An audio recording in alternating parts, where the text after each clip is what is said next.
what's up, guys? Welcome to another episode of Fun with Dumb. Today, I have a guest I've been wanting on this podcast for a long time.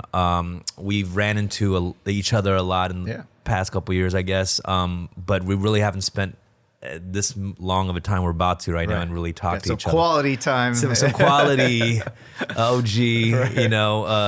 time with Jim Lee here of DC Entertainment, who is currently the Chief Creative Officer. Did I get that right? The CCO. And publisher, yeah. And publisher. But it's kind of crazy saying the title too, because you're an illustrator, a writer, everything, all of the above, that pretty much wore all the hats of the comic world to get you to this position right here.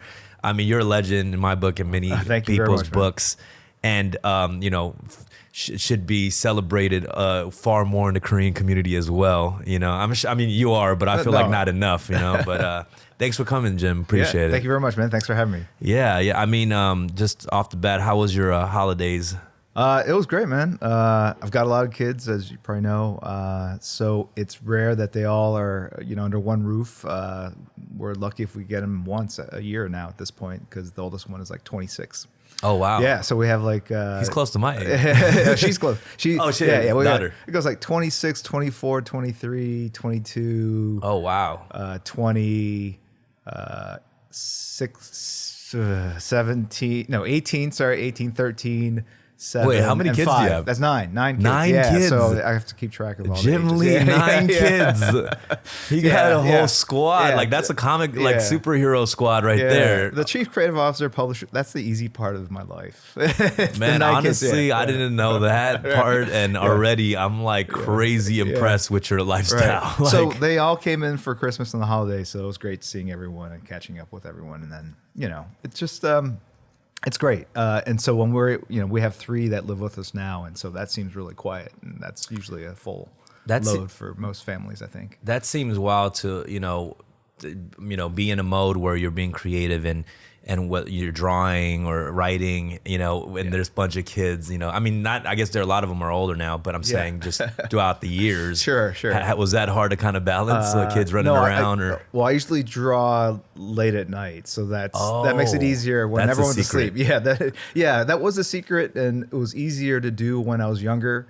It is physically harder to just stay up all night or stay up till 3 or 4 and then get up, at 8 and feel, half human. So, but yeah, that's what I used to do back in the days. I draw very late at night on the weekends, and, you get up late, and, they don't really notice that you're on a slightly different staggered time schedule. Right. Is there like, far as like, the speed and pace that people work, there's some people are faster than others. Would you say you're a pretty fast illustrator? I like to believe that everyone actually draws pretty fast. Yeah. It's how committed you are to sitting down and putting the hours in. Right. And actually all the times I've been very slow or late on deadline, it's not because I got an injury and I can't draw as fast. It's because I'm distracted. I get up. I have the internet here. I've got the baseball game here, and it's not stopping. Right. Exactly. That's what it is. Yeah. And so the nice thing about working late at night, or used to be late at night, there was not a lot to do. But now, with the internet, I got to find out the news. What's going on in Europe? We're just waking up, and so it's harder. And most professionals, when I watch them draw, they all work pretty fast. They know what they're doing. I think the case can be made when you're first starting out, you're learning the ropes.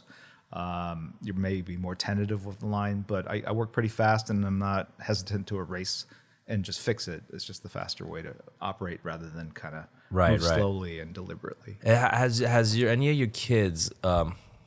Has any of your kids gone into illustrating or any kind of arts? Yeah, so they all draw. They're all pretty good at art. There's just one daughter, Caitlin, who aspires to be a fine artist. She's had a couple gallery shows in New York City, but it's abstract expression. It's not superhero art. Although she was a big comic book fan as a kid. My other daughters, they were into the manga. They were into Tokyo Pop when that was real big here. In their early teens, they got into cosplay. Still, some of them do. Oh that. wow! Is there like one kid who's just like completely not into any of it, or is it? No, you know what? Everyone's somewhat into the culture. Yeah, look, I mean, comic books have become such a big part of pop culture. Yeah. So at this point, but very few of them actually read comics, Western comics. Right. They kind of dabbled in a little bit when they were reading manga. But yeah, I've not done a great job of kind of, but that's by design, Yeah, you don't want to, pressure them. Exactly. My parents were like so gung-ho. They were so like focused on me becoming a doctor. I vowed that I would never force them to either want to go force them to go to college, to follow my footsteps. So I tell them, like, be what you want to be into. I'm cool with it. Right. I mean, I read up before our interview. I read up on you, and then you have a very extensive Wikipedia page, by the way. So a lot of people put some work into it. Yeah. I always trip out on that in general, like because I didn't make my own Wikipedia page too, and there's things about me that I didn't know about myself. I'm like, oh, I did do this, didn't I? The weirdest part is when they quote like things that you might have said in an interview, and like that's a weird quote to pull. Like that's not my, that's not very profound. It sounds, so. I don't know how that works, but it's got a lot of information in there. Yeah, no, I read up. I mean, let's just go back, kind of like to your upbringing too. I mean, I know you were born in Seoul, Korea. Yeah, that's right. And what age did you come here? It's like 4.5. Oh wow, okay, 1969. Yeah, I mean that's pretty much the age I came here. Okay, I came here when I was 3. Okay. But, so early on, you were thrown into school. Were you speaking was your first language Korean? I guess. I was. I was like the kid people. Yeah, English is my second language, but my Korean is horrible. It's really just not in good shape. But I grew up there, or I was born there. Have a few memories of Korea, but then we, were the first members of our extended family to move to the United States. My father was a doctor. He was brought into like Ohio and then later Missouri. Yeah. Was short of doctors in the late 60s, I guess. And so they brought a lot of foreign doctors in. Yeah, and you were speaking Korean in the household. Speaking Korean in the household. Went to school. They sent me back home the first day because I didn't speak any English. It was not, I was an exotic person. There's an article, a newspaper clipping of all the immigrant kids brought together, like, here are these, alien people from other countries, at our local school. Newspaper article. Yeah, it was a newspaper. It made a headline, Right. War in Ohio. And so it was very different. And no one had, ever eaten Korean food before. So I always remember when my parents kind of like brought out the kimchi, like it was like this big thing. Like, oh my God, that's so weird looking and smelly and so spicy. Now it's like actually a little bit more normalized. But it's crazy. Yeah, for sure. Especially in LA. Exactly. It's on all of your, Mexican food and stuff. So you're and then you, after going to school, I mean, you got in kind of early, so you got Americanized pretty quickly, right? Yeah, so I think that a couple things happened. One, I grew up mostly in the Midwest, not a lot of Koreans, although there was a Korean community, but nothing like, K-Town here or, New York.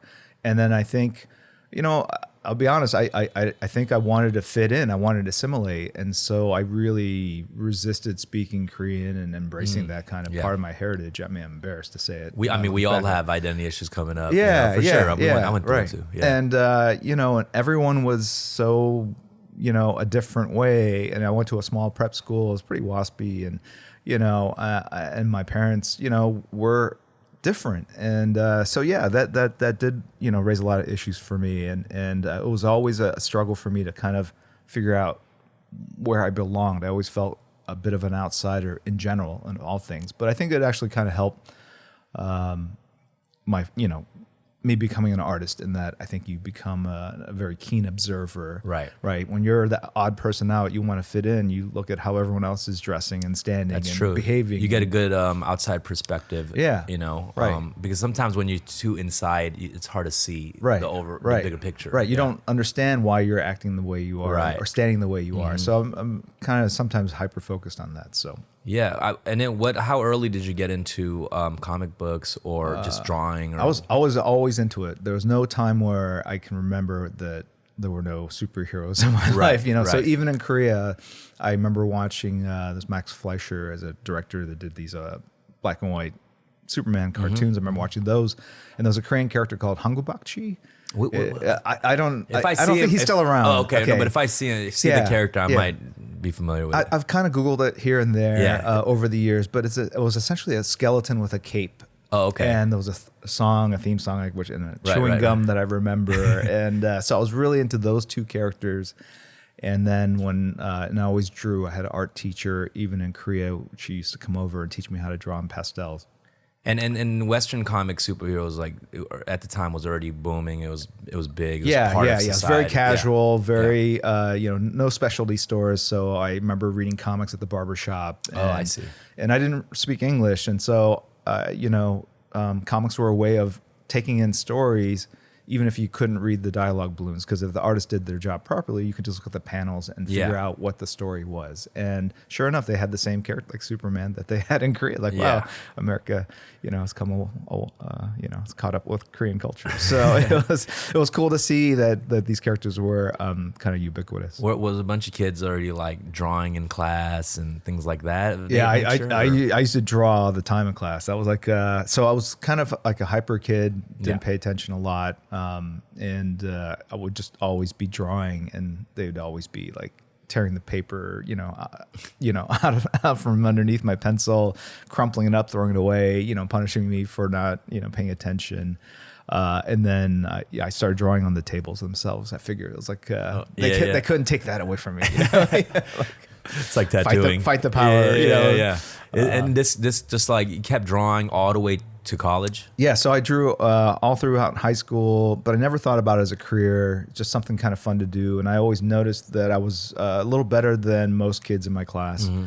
And then in college, I was a psychology major, it was pre-med, so I was taking all my pre-med classes. Yeah, and so your senior year, you have to write a thesis to graduate. And so a lot of students basically set aside easy classes, gut classes, to kind of lighten their workload so they can focus on writing their thesis. And so I saved Music 101 and art studio classes, and I just loaded up on those. And, the art class ended up being kind of the most enjoyable class I took in the 4 years I was at school. It was actually taught by an abstract expressionist artist who would commute down from New York City. Yeah.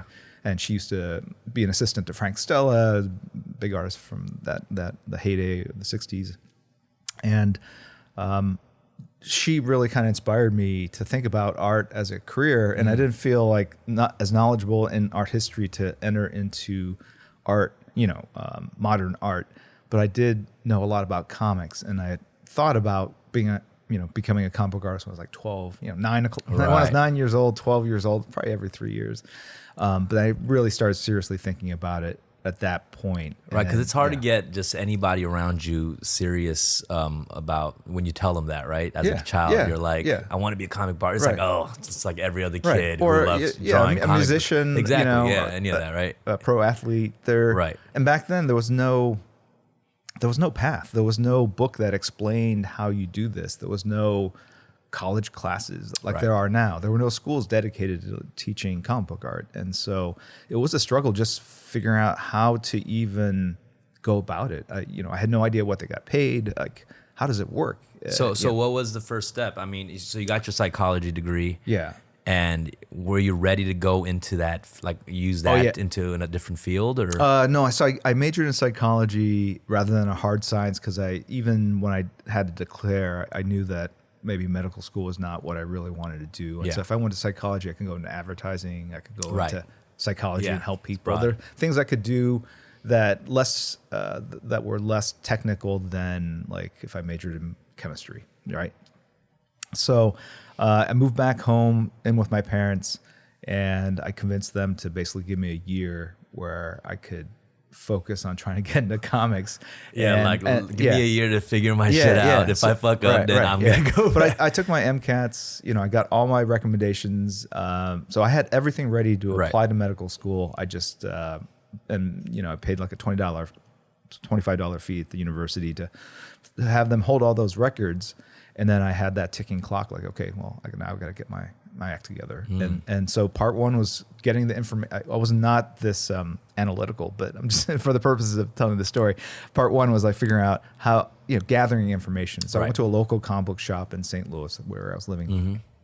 And just started talking to people and found people that had been doing some small press stuff. And then also in the 25-cent or 10-cent or nickel bins, they had old back issues of comics fanzines. You know, they were written by fans, interviews with professionals. Oh, interesting. Yeah, so they're like black and white magazines that had interviews, and you start reading all the interviews, and you can start piecing together how other people got in the business. Right. There was a lawsuit against a pretty famous artist at the time, and in that lawsuit, they had the transcript, and if you read it that talked about how much he made. So through weird sources, I was able to cobble together, all right, this is how it works.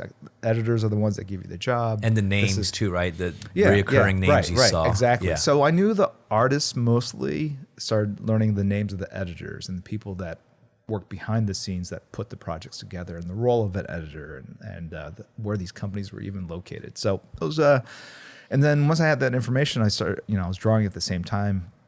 And then I just put together packets of my work, a portfolio, and I started mailing out packets. And this is all from Ohio, you said? No, from St. Louis, Missouri. St. Louis. Yeah. So, I literally put a drawing table right next to my bed in my childhood bedroom. I would roll out of bed, not even change, just sit in the chair, just start drawing. Yeah, within that year. I started probably like in July of '86. And then I went to a convention in December. Someone told me like mailing in packages makes no sense.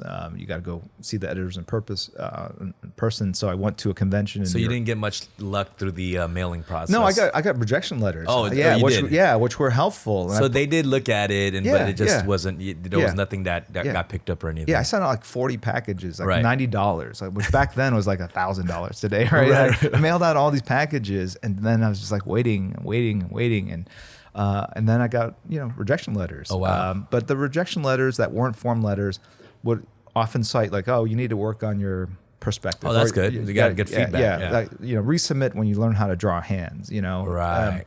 Which a lot lot of, they get really specific that, huh? Yeah. And I've posted these on Instagram, and it's interesting to see generationally how people react to the comments, because they thought like, wow, they really just killed you. Like they really, burn you, like the really negative feedback. I said, no, I'm glad they were straightforward and gave it to me. They didn't just give me platitudes or just say like, oh, it's fine. They gave me specific things. If I can fix these hands, I can get a job. I would feel good. I'd be like, you mean it's just the hands that I messed up on? Or no, there's a list of things. Right? Okay. There's like 3 or 4 things. By the way, your nose sucks too. Yeah. There was a lot of things. There was a lot of things wrong with it. Not really great stuff. But that's helpful. Yeah. But it gave now I had contact. Now I felt like, okay, now I can see how this gets done. I have to fix these things and they'll give me work. So I started, I was just mailing out packages probably once a month at that point. But that still wasn't going anywhere. And someone who was already working at DC Comics, Rick Burkett, said, no, you got to really meet these people in person. They get thousands of, submissions in the mail. So I opened up a comic book, saw an ad for a Comic-Con in New York City. It's the biggest con of the year. When was the first Comic-Con in New York? Do you know? The 70s. I think. Really? Yeah, wow. Yeah. Okay. This is 86. Biggest con of the year was just hype for that. It was the biggest con of the year for that organizer in that hotel that month, that week. It wasn't a big convention, but I didn't know that. So I flew out to New York. A bunch of my roommates were working on Wall Street, so I just crashed in their closet, essentially. Went to the convention. I met an editor at Marvel. He liked my work, and he gave me my first assignment. He gave me a tryout story. So, oh wow, yeah, it all started from that convention. So, And then how does it work? Were you still living in St. Louis at the time? Yeah. So you were working on your assignment in St. Louis, So I went back with the assignment. Oh wow, it was like a 7-page thing. You had like 10 days to finish it. I did that on time. Then they gave me a fill-in issue of Alpha Flight, these Canadian superheroes. And, they might have given me like a month. But at that point, I don't know if to make that deadline required a lot more intensity and a lot more time commitment. And, it was a physically grueling thing. Like I pinched a nerve in my shoulder blade, and that really ached. And I had to get like a harness to pull my shoulders back. My knuckles were like on fire. I had to like soak them under hot water or cold water to make these deadlines and stuff. Yeah, just to make, because, it's intense. Yeah, if you sit down and even if you just just just make scribbles for 8 hours a day, you're gonna feel it in your joints and in your back. At this point, is it all freelance? Was that what that is? Yeah, so that's it's all freelance, right? and so you can live anywhere, and it was all FedEx and phone calls and stuff. But I had my sights set on California. I had a lot of relatives at that point who now lived in LA. We'd go visit them every summer. But I ended up moving to Berkeley. I had a college friend who graduated, who was going to grad school at Berkeley, went to visit him and just loved the city and the vibe. Right. And so after I got regular work from Marvel, actually after a couple issues, I moved out to Berkeley, out of my house. And you just kept working out of Berkeley? Yeah, well. I found a home. So my editor at Marvel, who'd worked with a lot of new talent, had brought in a guy named Mike Mignola, who's creator of Hellboy, who was living in Oakland at the time, and he called up Mike and said, "Hey, this guy's new. He's up and coming. Can you let him crash at your place while you found an apartment?" So Mike Mignola was super. Had never met the guy, didn't know him at all. He put me up on a sofa for like 3 days till I found a rental. And they had like a little cottage in the back, and I converted that into an art studio, shared living. Like the four of us lived there in Berkeley, and I did that for a couple of years. Oh wow! So it was just coming up together, that whole grind. Well, no, the people that lived there were doing other things. One was in getting a master's in social work. Another worked at the university. They just, I think they saw me as this kind of peculiar person that was drawing weird things. There were no superhero movies at the time, right? So it was all just about publishing. But one of the owners of the house was really interested in art, but had kind of given it up. But he had set up this cottage in the back with a drafting table and everything. So it was really easy for me to just go in. He'd let me use it, and I kind of operated out of that home for a couple of years. When was your first interaction with a Stan Lee, right? Because you were doing stuff with Marvel, and I'm sure it was for a while before you even had an encounter. Yeah, I don't think I met him until Heroes Reborn, which is like 94, I think. But when I was working on the X-Men prior to that, 91 or so, he wrote a letter to Tom DeFalco, who was the editor-in-chief at the time, and he was just kind of, talking about how much he liked the work that I'd done. And so Tom... He was observing from a distance. Yeah, it was really, I shared the letter on Instagram, and just, it's like, I don't know how these guys do it. Stuff looks better and better with every issue. Wow. Signed, Excelsior Stan. And so Tom had mailed me that letter, so I have it framed in my office at home. Sure. So it's kind of cool. Sure, you were stoked when you first got that. Right? Absolutely, man. Yeah. This is, there are a couple people that really inspired me to get into comics: Stan Lee, Frank Miller, maybe John Byrne, and so it was really interesting meeting him in person years later when we did Heroes Reborn. I'd left Marvel to go create Image, came back to do some work on some characters, and then I'd had dinner with him and some other potential business opportunities with Stan when he was living out here. And I take that back. So I met him, actually the first time was 91, I think. We did a series of videos on how to draw, hosted by Stan Lee. It was me, Todd McFarlane, Rob Liefeld. Oh, I forgot. Sick. Yeah, so we drove up to LA, and they had this whole studio and multiple cameras. 90s VHS style. Yeah, exactly. And they released all those, and I thought, that's amazing. VHS, these won't be around. No big deal. I could do whatever I want. Whatever embarrassing material will be in here, these won't last. And now, through the power of the internet, they're everywhere all the time. Right. I'm curious to ask you, because you've seen it transition into this mega franchise of movies and stuff. What was the first comic book movie, would you say? I think it was Spider-Man, I think, was the one that really kind of changed. But I take that back. Batman, it was 88, I think, or 89. Mm-hmm. Yeah. So the Tim Burton one, that was huge. That was like a cultural phenomenon. I don't know when you were born. I was born 86. So, but, okay. Yeah. So you don't remember. No, I watched, of course. I love the film. No, but at the time, man, everyone was wearing bat, symbol. Oh, really? Yeah. Okay. Yeah. It was really, that first one had a huge cultural impact. Right. Everyone was just into Batman. It was trippy, and it was never as intense in my recollection since that time. So you have the Batman movies, which were big, and then Spider-Man with the first one that Stan Lee really had. Was that a huge deal for somebody like, I mean, people in the comic book world to see something like that? Oh my God, like, transferred dude. And it just looked so, it looked very, I guess maybe, I mean, just the last recollection before that was like the 70s Batman and Robin, right? Adam West and stuff. Yeah. Was that 60s? 66. 60s, yeah. There was a Spider-Man TV show. Look, right. This is... And that's like, you guys are like young at that point. You've had all these this many years and decades of, being a fan. Right. This is literally the story of like how I walked to school through 3 miles of snow every day, type story. Back then, there was nothing, man. It was just like this desert.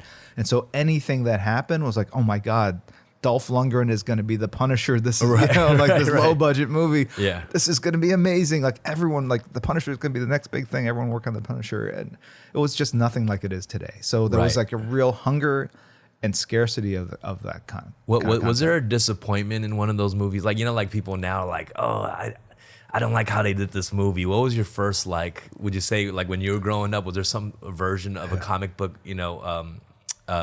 reimagined you didn't like? You were like, you have to understand, we were starving, so anything that was created and kind of thrown to us, we're like, cool, we're just consuming like ravenous, hyenas, just because there was nothing.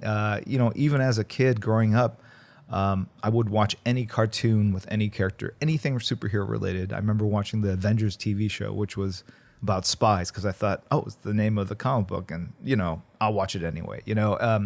What we had were science. I don't even know that one.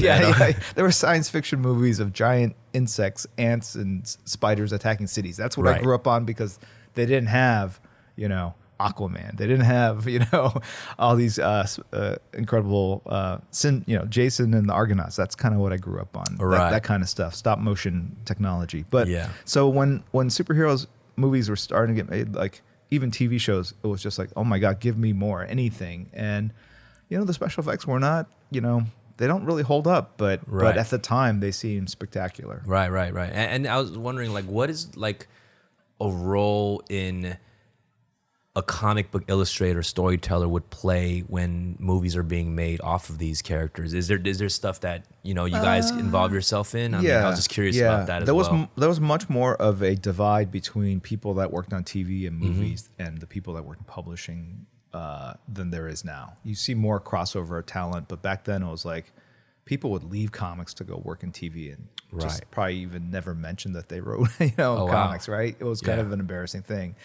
Even a lot of the comic book artists, the greats, they worked under pseudonyms. I mean, Stan Lee is Stanley Lieber. He saved his real name for the great American novel that he planned on writing. He was just kind of moonlighting on like this children's, disposable. He didn't even think of it that serious. Yeah. And all the artists, a lot of them worked under pseudonyms because they were kind of embarrassed to be working in the ghetto of the illustration world. But that's changed over the years, and as the fans of comic books have become filmmakers and writers and creators of media today. So it's just one big kind of spectrum now. So is there a consulting element when it comes to that, or is it two different? Not really. No, back then, because they know the initial story too, right? With the movies, what they're about to take it to. Yeah, I think back then, and there still is a little bit of this. People just kind of like took the idea and did whatever they want with it, and a lot of times they kind of even ignored the source material, at their peril. Right? I see. So, and I think superhero movies started really getting good when the filmmakers had a connection to the source material and decided to actually, honor that. And that's when the movies, in my opinion, started getting better. Not that they were slaves to the source material, but that at least they honored it, the tonality, right?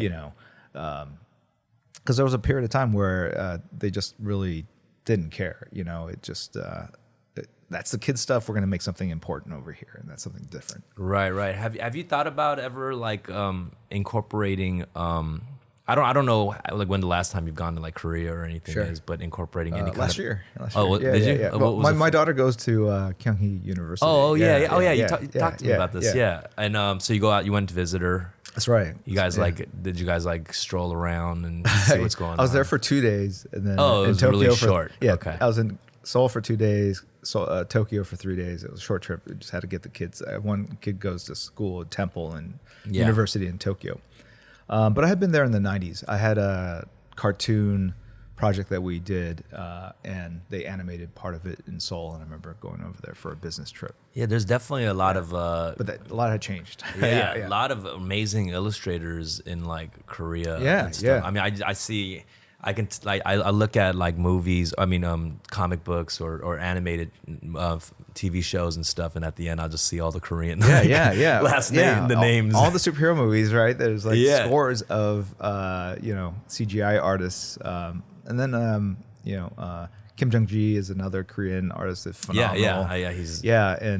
He's created this career. He doesn't speak English. He travels. Like his sketching is just crazy, amazing, and he's got a school over there. So there's a lot of great talent over there. A lot of terrific talent. Yeah, it's crazy because you're like the OG of this like Western style and stuff. Have you thought about like dabbling into this like Eastern kind of manga style of things as well? Or I've done a little bit just for fun. Like I stream on Twitch, maybe like once or twice a month. Yeah. And what that's allowed me to do is draw things I normally wouldn't have drawn in my career. Because I'm exclusive to DC, but right. I drew Goku, and that those are interesting drawing characters from a lot of anime or non-Western comics content, because it has a different approach. And so the big question as an artist is, how faithful am I going to be to the way they draw it? I need to incorporate a little of what I do, my style, to make it mine at the same time. And so it's like, where do you put that slider? How much of it's yours versus what they do? And not only in terms of your own personal styles, but also the cultural styles. Like, you look at manga, the heads tend to be larger, the eyes tend to be a little bigger, the chins kind of come down to a point.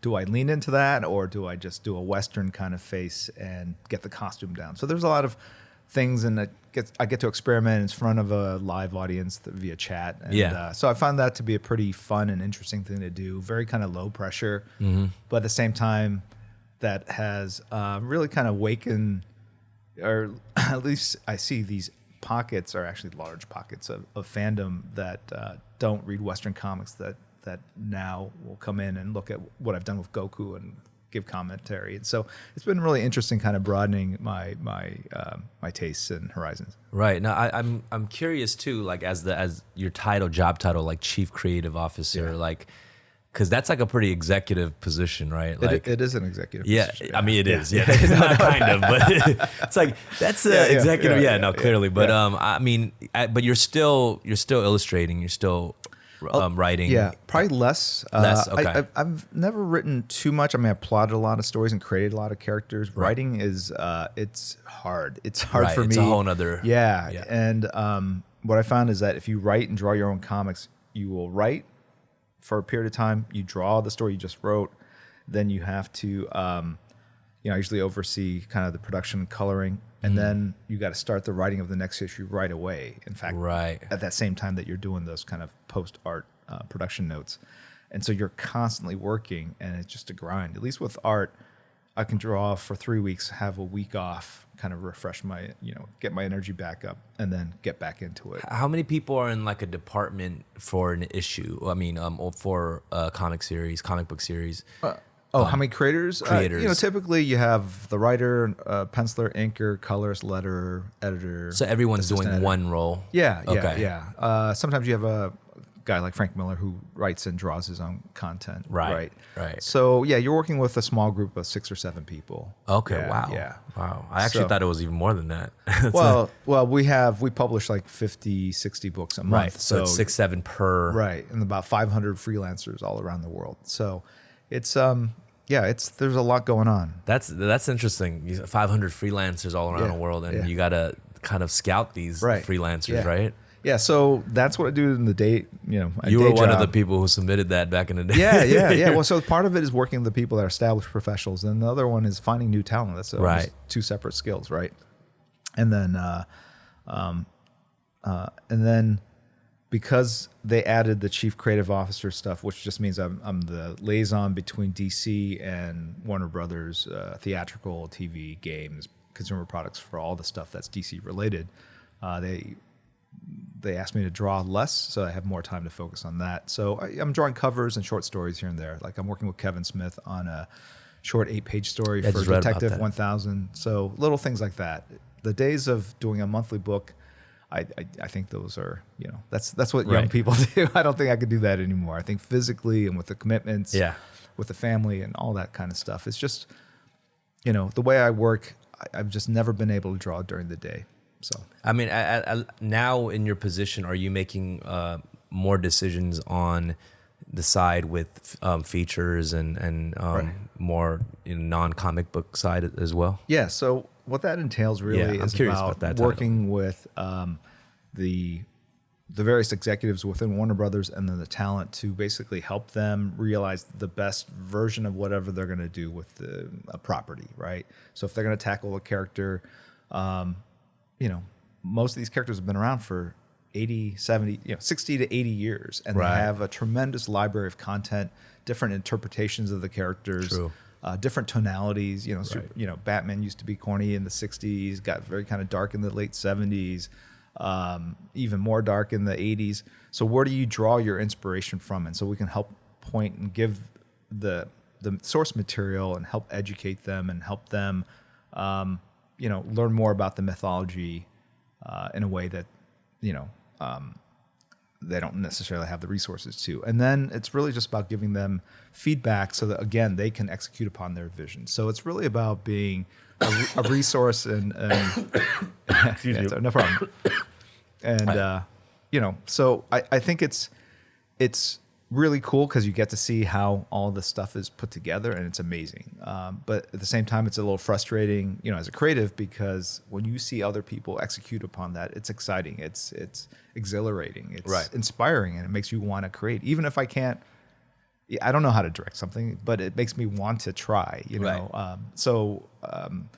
Thankfully, I still draw and get to create on the side, and that kind of helps take care of that a little bit. But it's really interesting to see how much work goes into even producing an hour of TV, and all the work that goes into not just the production of the content, but the marketing and where it goes and how you window it. There's a lot of really interesting things that is impacting how people take in content, and that's going to be a big source of conversation this year and next year. Yeah, and DC has all these rollouts of your own this exclusive content that you guys are putting out, right? So the DC Universe streaming service, which has that's wild that you guys have a streaming service. Yeah, we have a streaming service, dude. It has Titans on it. Doom Patrol launches in mid-February. Really interesting, unique, special show.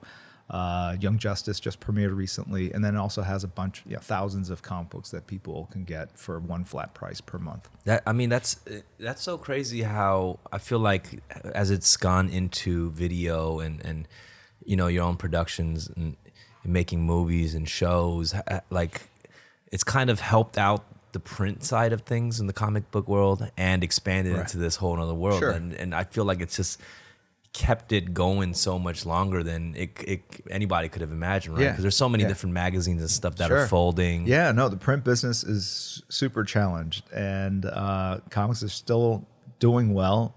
But the lift we get is not across the board, and it's not to the same degree that you would see across other, consumer product segments, whatever they call them. So what we see is that if there's a great movie and it was inspired by great source material comics, that will sell a lot of copies. But not everything with that character is going to sell. It's just a lot of people just don't read in general, much less comic books. So, but what we get out of it is awareness of who these characters are and ability to kind of co-market with these bigger production players and do some fun stuff. Yeah, it's been cool to just see. I mean, comic books, have always been like. Included just a sign of the times and the storylines, and then even seeing the representation expand into the universes. Has it also been maybe tougher to slide in little things that have social commentary in these times? Or I don't think it's tough or not tough, I think it's something that's just part of the business. It's good for business. These are things that people are looking for. You look at the success of like Black Panther or even Aquaman, where, in the character, he's a lily white, blonde haired guy. And Jason Momoa is a very, diverse looking person that comes from different heritages, has different ethnicities. And the stories about that person uniting, two different worlds and kingdoms. And so the power of that and the message of that. So I think these are all really great things. And it's a way of updating the mythology, right? These characters really are like modern day myths. These are like the modern day, Greek gods, right? These are the ones that kids like. It is funny when just people are so angry. They're like, what? Spider-Man can't be black? Or dude. No, but that's the whole point of, creating stories, right? Is if we wanted to just freeze the characters the way they were created in the 60s, we would have just reprinted every single issue, and you would never have had all the amazing stories that have been produced in the decades since, and all the ancillary characters, the Batcaves, Jimmy Olsen, and much less Miles Morales or, Jason Momoa as Aquaman. You have to push this mythology. It's our task as creators to keep them contemporary, and that means taking in what's important in that time period and reflecting that in the content. And so I don't understand. It's natural to me. It's natural as a creator to do this. And I don't understand why certain people can't understand that, considering you guys have done so many generations and versions of characters anyways. Absolutely. Absolutely. Yeah. So that's always confusing to me, that they can't accept that. Right. Well, the characters, look, were created by mostly white, Jewish men in New York City, and so the stories reflected that. Yeah. And then so they're all Jewish. They're not all just white. But as the characters and the creators moved, and as the talent community is now international, we have creators all around the world: Brazil, Philippines, Europe. They're gonna instill their own creativity, what they've their life experiences into the work, into the stories, into the characters, and that's what you're seeing, and that's better because it creates a universe that better reflects the world we live in. No, definitely. What's some of the like DC projects you're like really excited about right now? Right now, Doom Patrol, right? That debuts in February. Is very. That's on the streaming platform. Yeah, streaming platform, and it is Jeremy Carver, a showrunner from Supernatural, is on it, and it looked cool. I saw the little trailer for it. Yeah, it is a bunch of misfits that basically come together and find are able to become heroes, basically leaning on each other, relying on each other, and it's got a lot of dark humor and just. It's quirky. It's unlike any other superhero TV show. So, I really love the fact that we're taking, a risk and doing something kind of different with a property that has been a fan favorite for many, many years, based on some of the stuff that Grant Morrison did when he wrote that title. And then Shazam, this next movie coming out. And again, the tone seemed a lot different from a lot of the comic book movies that are coming out these days too, which is kind of refreshing. Right. So I think the trick, with all these properties is that they, it's not just like they're superheroes and it has to fit a certain tone or formula. All the characters have a different story, a different tonality they bring to this pantheon of characters. And Shazam is more lighthearted. It's funny. It's and Zachary Levi is just amazing in the role. Like he's got cool so much charisma like that, where it was like, because everyone was trying to go this like dark route, and after a while it just became kind of a little bit forced, and just because everyone responded well to it. But it's just kind of refreshing to see something lighthearted but not corny and still kind of funny, and Sure. Yeah. I think there's a lot of humor in it, and it basically takes the approach like, if you were a kid and could become a superhero, what would you do with that power? And they really explore it, and they do it in a lot of really fun ways. And that's all I can say at this point. When is that coming out? April. Yeah. Oh, okay. Yeah, early April. Is there like a bunch of like film projects like from DC that are in the works for this next year? Yeah, well, the ones we've announced, so Shazam, I think, is April 5th, first week of April. The Joker is in October next year. Birds of Prey has been announced. They're shooting that. So, and then Wonder Woman is next June. So, about 2 films a year, and really looking to focus on the individual properties and do right by those characters, right? To find what the core essence of those characters are and bring them to life on the big screen. How often are like new superheroes introduced into the like a universe? We're creating characters, like we publish, 60 books a month. So that's 1,200 pages of content every single month, which is like 144,000 or more, 1.4 million pages a year, some ridiculous number. Yeah. We try to do a count of how many characters exist in the DC universe, and I think it's over 30,000 different unique characters running around in the 80 years that we've been publishing. So there's always, not to say they're all great, but that's the fun of it. Like I said before, like it's our job as creatives to keep adding to the toy box, keep adding new material so that it reflects again the era we live in, and that means finding new characters, new power sets, new names. Yeah, just curious how, as that gets introduced, and you try to create a balance in the universe. Yeah, is there like a process you guys like question when somebody brings somebody to the table? Like, how about but this is kind of reminds me of this thing this power. Like how does that work? What's his weakness? What's his strengths? Yeah, we have those conversations happen between the creators and the editors. I think the only time we would have that on a more global or higher level is if we're going to launch a new book featuring a new character. But within the context of a regular monthly book, new characters, new villains coming in and out, you need that because you're just producing a lot of content. It's a different thing if you launch a separate book because it's a financial investment, and if it doesn't do well, you're going to cancel it, and you want to maximize kind of your return on the time you spend bringing new kind of babies into the world. Yeah. So that's when you start talking about, does this character fill a hole within our lineup of powers that we don't have? Do we not have this type of character in our universe? What are we missing? What do we need more of? What's the readership wanting? Right. And trying to react to those and stay a step ahead of them and not necessarily give them what they want, but what you think they'll want down the road. Right. I was wondering also, like, as you were, the many years you've been doing this now, several decades, and was there easy to explain to did your parents know about the iconic symbols, like things you're drawing, like say Superman, right? Like people really know the Superman logo or whatnot. And was it easy for you to kind of explain to them, like, yo, this is kind of a big deal because maybe they were more familiar with it? No, they knew what comic books were, and they threw them away several times. So I knew, they rummaged through my closet and would throw them in the trash when I was in high school. Like more into as you were actually involved with DC and the companies who were actually putting out these comic books. So if were they pretty much like, oh damn, okay, now you're headed the right direction, you're killing it or whatnot, or did they see it as a success, like you were being successful? My parents? Yeah. Even before, I would say they were super happy the first time I got a regular gig. The first job I got, I remember dancing with my mom, doing like a jig, holding hands. Just I don't know what we were doing. We were bouncing around in the kitchen. She was genuinely happy for me, even though that kind of killed the dream of me becoming a doctor and following my dad's footsteps.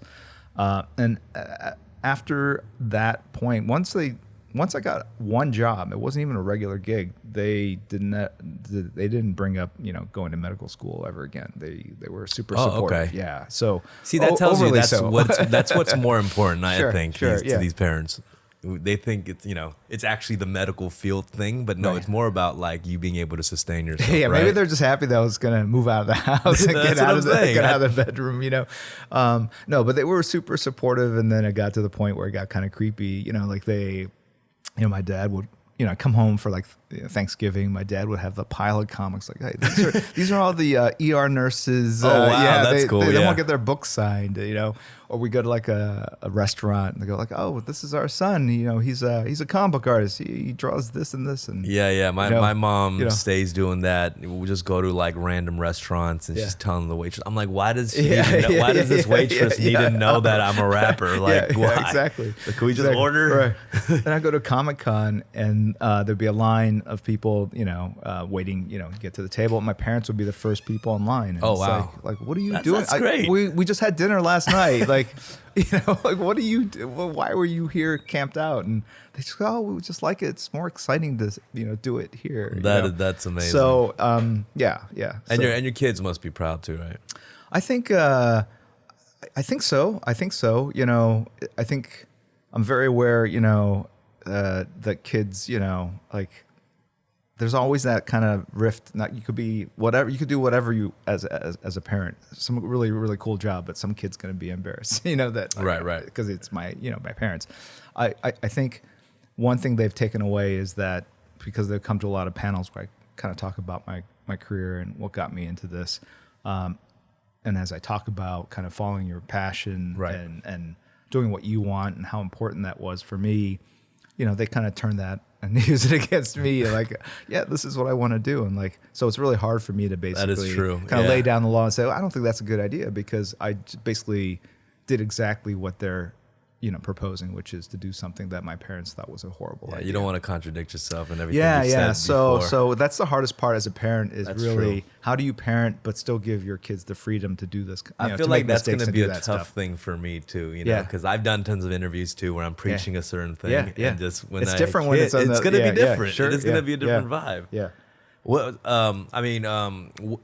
So just going out, and I'm just going to ask you just quick questions. Sure, yeah. Like who's your favorite superhero of all time? Favorite superhero of all time? Boy. I'm going to go with Batman just because he is a character I've drawn countless times, but each time it still is amazing to kind of What is draw it the- about him exactly? I think it's the shadows, it's just okay. the Shadows play a lot in his character in general, right? right, but it also just makes for a very striking, black and white artwork. Not a lot of characters can support a lot of shadows on them. Like Superman, I've done it, but the classic version of the character is pretty well lit. But with Batman, the more atmospheric you can make it, the cooler the character looks. Right? That's interesting. So it's not drawing these characters is not necessarily just the physical form itself. It's all the shadow. Oh yeah. Like, yeah. Interesting. The poses that you get, Right. So it's There's iconic poses to each certain characters. So it's the right? artistic side of bringing that character to life, right? Yeah. Some characters I like Spider-Man. I hate drawing that character. I don't like doing the webbing. So Right. So there's the content that you may or may not like, but then the act of drawing that character is a physical thing, and so I react differently to that. So Batman it's a very rewarding character to draw, because the more shadows and more blacks, the more you can strike out the things you draw, the more impressive it is. So you're working kind of counterintuitively, right? The more lines or the more elements you draw, the cooler it might look, but actually the less you show, the more powerful the character looks. Is there like a favorite villain you have? I would say the Joker, right? Just because Joker. He's such a different silhouette to Batman, and just the so that's on the Marvel or the DC side. Right. So I would say on the Marvel side, Wolverine, and maybe like the Juggernaut. I always like the Juggernaut. Just this big, huge shape. But yeah, I mean, I like them all. I mean, I think the challenge is when you hand a character to me, what can I do to make you love this character more than any other character? That's kind of like my goal, Right. because every character has a fan that thinks that character is the best. I've discovered over the years. So as an artist, it's like, okay, what can I do to this character that hasn't been done before that really kind of That brings adds your flavor to it as well. Yeah, and also makes it opens people's eyes, like, wow, I'd never thought that character could be so kick-ass, right? So Yeah. It's like, what, a Korean Batman? It's like- yeah. He lives in K-Town. Like, goes to the karaoke Right. at night and just takes care of all the villains and the Right. bookies and stuff. Yeah. Yeah. Yo, I think, thank you so much for coming, Jim. Appreciate it. This was really informative just about the world, too. Because I grew up on comic books, too, but Yeah, I sure. wouldn't say I'm like deep in Yeah. it. But it was cool to see that. And then it's just interesting to see it just convert into like real mainstream, into like TV and film too, I mean, what do you see,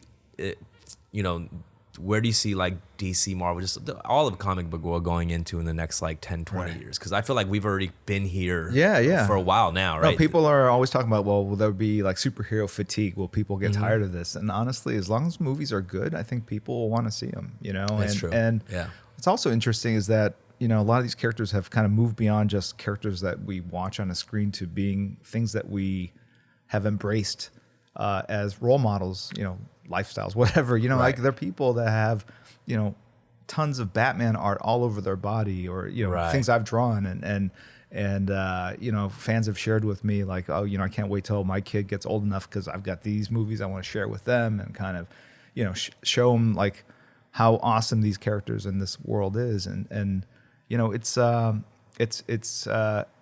bigger than just the stories that are on the screen at this point, you know, for a lot of people. Has anybody tattooed your face on them? Let me think about it. My wife excluded, right? No. So, no. I'm like, wow, that is a ride or die woman right there. Oh my God, that would be so horrific.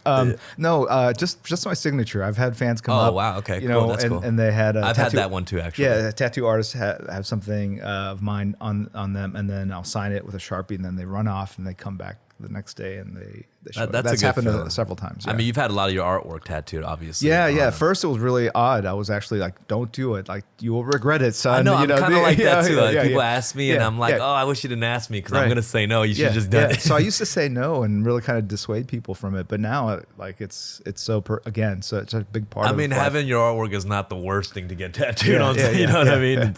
I've always been I'm like always like in tune with comics, but a lot of other things. I'm, you know, like tattoos, rap music. I remember in '86, Run DMC, Aerosmith, and I was like, this is never gonna catch on, you know. Like, well, have you done anything actually with any? I mean, I know a lot of hip hop artists, you know, celebrities, or whatever, have been infused into comic books. Have you done anything with any hip hop artists? Or? Not really. You know, I know I've met several that were fans and had read comics growing up, but. Or what's the most interesting, like, real life crossover thing that's been mixed into Real like DC, you know, that maybe you've seen or worked on? Well, this is a crossover that's gone the other way, where I'm like in one of the Lego games, like I'm an unlockable character. Yeah. Oh, really? Yeah. That's cool. Yeah. So, you know, I throw pencils, I think, and so there's like. So I could unlock a Jim Lee character. Yeah. It's actually Jim Lee. Yeah. So that's amazing. And so that's been kind of cool. You know, there's a lot of interesting things that happen. Too many to describe, but it's the thing where I never thought it would get to this point. When I got into comics, part of it was, you know, I was a pretty shy kid, kind of always felt like an outsider. The idea of going to work and having to interact with a lot of other people and be in meetings like seemed really kind of stressful to me. And so I like the idea of like, hey, I can just work at home and draw, you know, pictures of superheroes.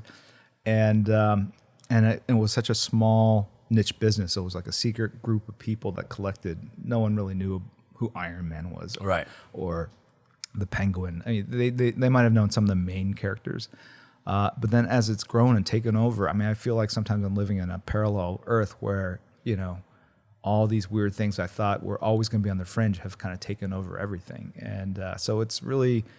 I still am not over it. Like, I'll walk down the street and I'll see someone wearing a T-shirt with my art on it, and that's so I want to stop and say, "Hey, you know, I drew that," but like, you know, like 99%. Get away from me, weirdo! Exactly. They have no idea, right? So, whereas back in the day when I was growing up, if you saw someone wearing a Green Lantern T-shirt, you knew they were a comic book fan, and you could actually go up and start talking to them. Right. Like, now it's kind of dangerous. That's a good point, actually. Just because you're wearing a shirt doesn't mean necessarily you're like this hardcore fan, right? Absolutely not. It was that's true. I guess even for me, like I probably wear a shirt like that. Doesn't mean I'm like a comic book head like that. Right. It was on sale at Target. Like, I'll buy it, you know, I'll wear it, you know. So it's different. You got to be careful now, you know. I mean, that's cool. Where your position now, do you feel like you wouldn't be able to do that position if you didn't wear all these different hats? I think, honestly, I ask myself that a lot. I think it's partly I just want to be creatively challenged, you know. I think if I just drew comics full time, I would get the itch. And, you know, part of this was because I was entrepreneurial, you know, had that kind of spirit. And I wanted to start my own company, start my own studio.